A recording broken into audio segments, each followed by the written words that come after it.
Nous admirons souvent les vainqueurs, mais nous oublions une vérité essentielle.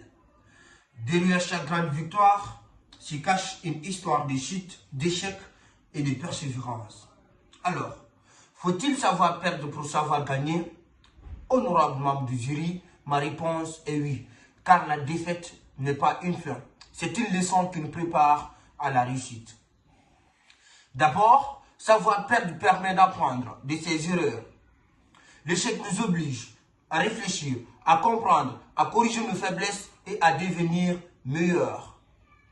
Thomas Edison, après des milliers de tentatives pour pouvoir créer une ampoule électrique durable, disait, je cite, « Je n'ai jamais échoué. J'ai simplement trouvé des milliers de façons qui ne fonctionnent pas. » Pour lui, chaque échec était une leçon qui le rapprochait vers la victoire.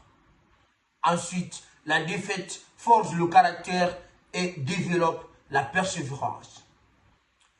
Michel Jordan, avant de devenir une légende du basketball, a connu des refus qui l'ont poussé à travailler davantage.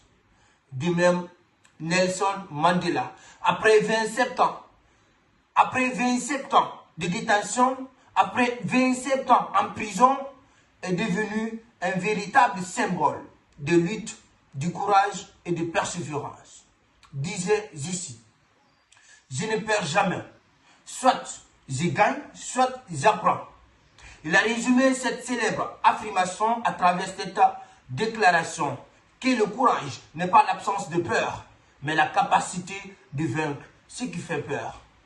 Honorable membre du jury, le véritable perdant, ce n'est pas celui qui tombe, mais celui qui refuse de se relever quand il tombe.